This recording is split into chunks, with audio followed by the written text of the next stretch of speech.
My theory is basically buy a camera and start filming. 3, 2, 1, go.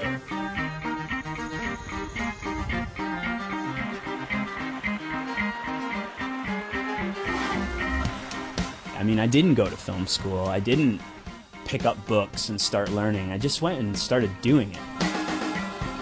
Filmmaker Brian Smith has been an adventurer longer than he's been a filmmaker.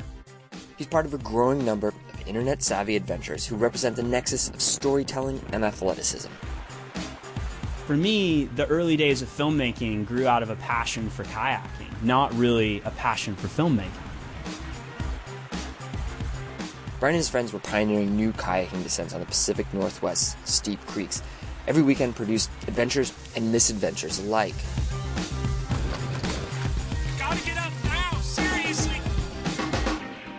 It was about going out in the woods with a group of friends and having fun, and then trying to share that story with everyone else. Brian bought a small camera and started documenting their trips. Being able to paddle down the river and being able to carry a camera with you, you actually have a pretty unique equation.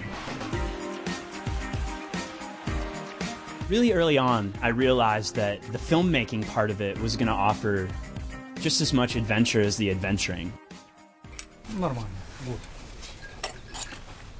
He says it's good.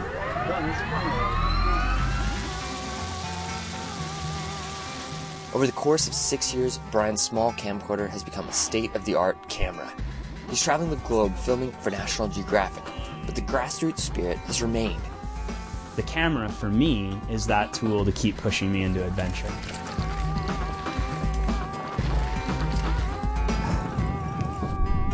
There's no separation at all between the adventure and the filmmaking. It's all happening simultaneously. 1 second you're thinking about the camera, the next you're thinking about your footing.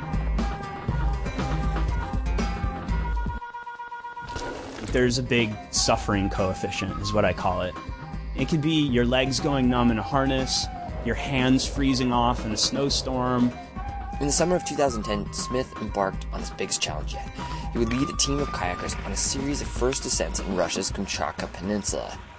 For me, when I first started filmmaking, I had no idea that 4 years later I would be going to Kamchatka, far eastern Russia, filming for National Geographic. I mean, it was a dream come true.